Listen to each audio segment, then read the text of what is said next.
Hello and welcome to the 21st century hermitage. Now you wouldn't think it to look at it at the moment, but it actually gets quite dry and arid here during the summer. And retaining moisture in your growing bed system is what I'd like to talk about today. And the way we do it here is by one of these. It's a mini hugelkulture bed.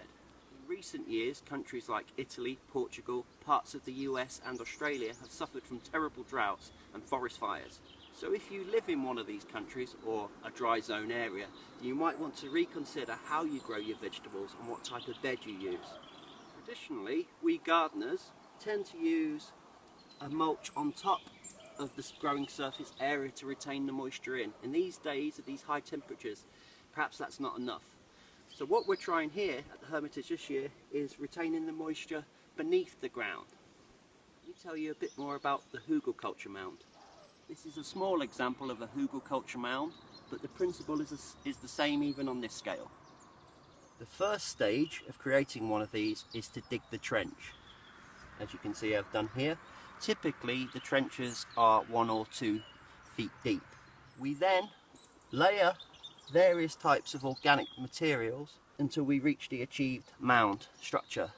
The first layer comprises of wood chips, leaves and sawdust and things of that nature that really retain moisture. Secondly, you lay down your logs. Now these can be fresh or rotten or whatever you've got lying around. I like to use slightly rotting logs. Again, they're very porous and they suck up a lot of moisture, plus they're halfway to rotting already, which is going to release nutrients and heat during the colder months. And at this stage you can really do it to whatever scale you want. Some people fell whole trees and put them down. I don't have that luxury. I use my wood for burning. The next stage of the hugelkulture mound is you want lesser branches, twigs, bits of bark, anything like that. Pack it tight. What you use for the next layer really depends on what you have around you, what's available. So let's go and look at some options. You might want to use something like this. This is a big pile of leaves and a few extra bits and bobs where I've raked up around the garden. This has got everything from twigs to bits of bramble to acorns in it. It's all going underground. It'll retain the moisture. It's perfect for the job. This is another material I like to use here in the garden.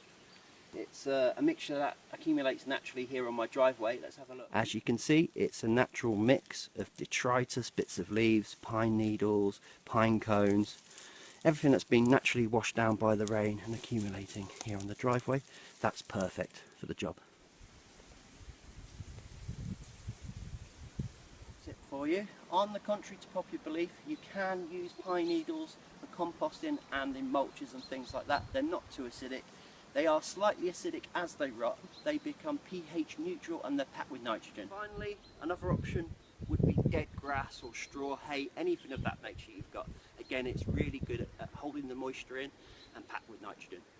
So the next thing to add is a layer of compost, round it over before adding the dirt which was originally excavated.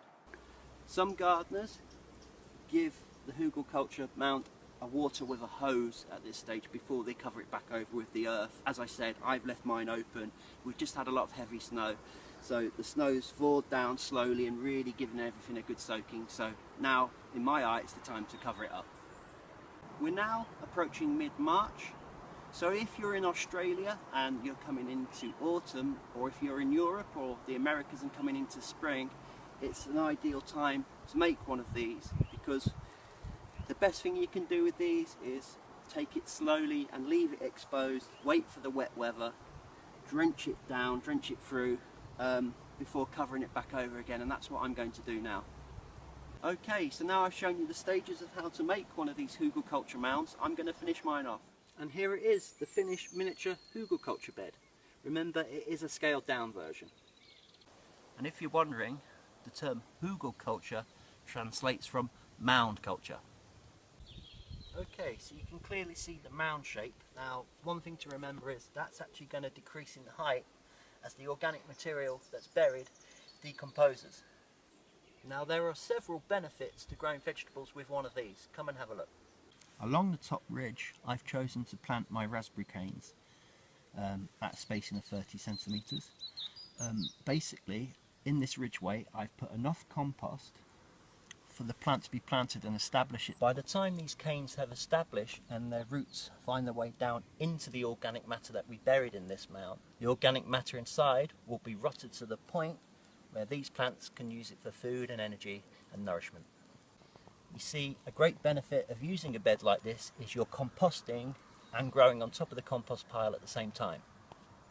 Now all the organic matter we've buried in this mound is enough to feed whatever grows on this mound for several years, which incidentally is the same amount of time that a raspberry plant produces fruit, so they're the perfect match.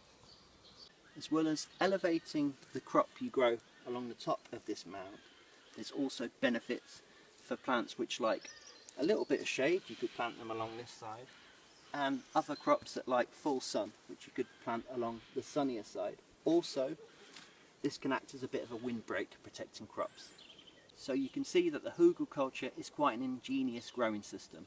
I should add that the hugelkulture isn't a new thing. It's been used in Eastern Europe for more recent times. It's been finely tuned by the great Austrian permaculturalist Sepp Holzer.